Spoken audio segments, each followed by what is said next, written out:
Frank Gehry made buildings that sounded as wild as they looked. Frank Gehry, who died Friday at the age of 96, may have been the single most important architect in the modern history of classical music. According to the Times, he designed halls and amphitheaters with a maverick's eye and a music lover's ear, insisting his buildings sound as marvelous as they look. His masterpiece, Walt Disney Concert Hall in Los Angeles, featuring sweeping stainless steel sails on the outside. I'll show it to you in just a moment. And on the inside, a warm, almost wraparound intimacy, where audiences feel close to the musicians and the towering French fry-shaped organ he designed. Gehry worked directly with acoustician Toyota and conductor Salonen, who still uses Disney Hall as his acoustic reference point. One of Gehry's early triumphs, the Merriweather Post Pavilion, was praised as better than most regulation concert halls, and remarkably, his most famous work, from the Pritzker Pavilion to the New World Center, came after age 65, well into his 80s and even 90s. Okay, so what's the real message here? Frank Gehry, may go down in history as the greatest architect of our time, in part because he wasn't afraid to do outlandish things. He wasn't afraid to be different. He wasn't afraid to be called weird. And because he kept at it day after day, decade after decade, well into his 90s. He created true art, combined it with physical structures, and made it something magical. Let's dig a little deeper here and look at his career. I've not been to all of his greatest creations, but there are a few that I have been to that I want to share with you, that if you ever get a chance, I'd highly recommend them. This is the Walt Disney Concert Center in downtown Los Angeles. Had the privilege of going through it too. I didn't get to hear a concert in it, but I did go through it, and it's just awe-inspiring. It's really amazing in the true sense of the word. You don't feel like you're in a normal office building, that's for sure. You don't feel like you're in a regular public arena, coliseum. You're in something special. It's different. It's unique. It's weird. Some people didn't like it initially.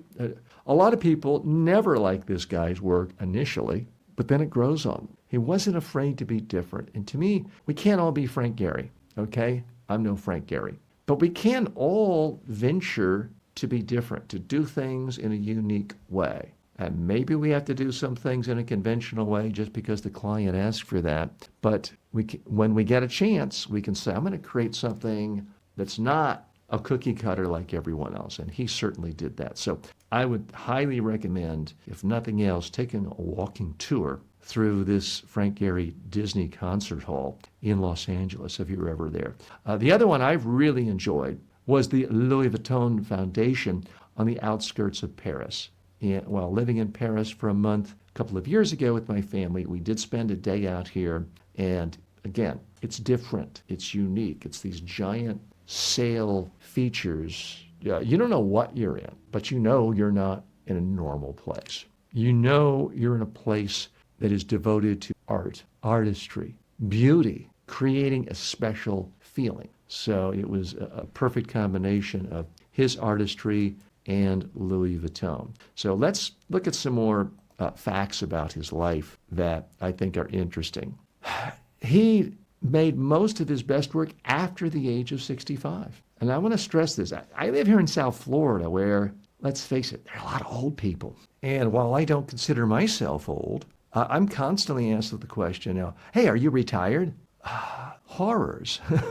Tycho, I just posted the pictures. I hope you saw those. So I did post them. If you're listening on the podcast, apologies, you'll have to Google those. But I did post those when we talked about them. So I find Frank Gehry inspirational because he did most of his best work after the age of 65. I'm hoping to do most of my best work in life after the age of 65, and I'm not there yet. That's several years from now. So I hope that you get to the point where you're doing something in your life. It doesn't even have to be for money, but something where you are creating and you don't want to stop. You're doing it until you're 95 because, Frank Lloyd Wright, I believe, lived in his 90s.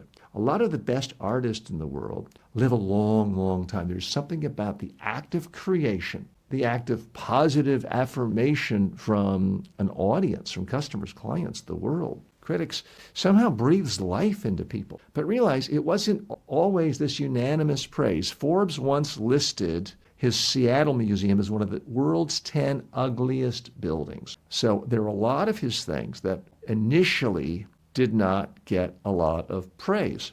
One of the memorials he did in D.C. was dismissed as a huge anticlimax by some critics. His style was tagged as deconstructionist, a lot of sharp angles, fragmented forms, and I will be transparent with you. I'm not an expert on architecture. I have an appreciation for it, and I try to go to interesting buildings that capture my eye.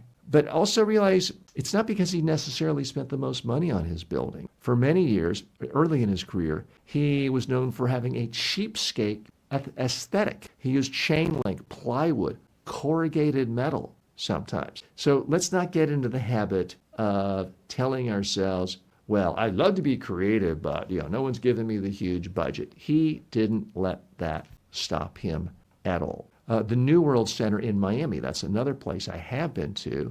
It pairs a refined hall with outdoor wall-cast park events. He also has a fantastic 70-some tower building, floor tower in Manhattan that has these bizarre wavy twists. If you ever get a chance when you're in New York, please check that out. So he also received the Presidential Medal of Freedom at the age of 87. So Frank Gehry, he's going to live on in the hearts and minds of a lot of people who really respect and admire his work. And I think he's an inspiration to all of us. If you're watching this show, I know you're probably already fairly successful, but you're ambitious, you want more. And if you're successful in your 20s, great. 30s, great. But also realize you might not really hit your stride till your 60s, 70s, or 80s, or even 90s, and that's okay. I don't know Frank Gehry personally, but something tells me he was enjoying life right till the end by being a creative force. And I think that is fundamental to really living life at the highest level.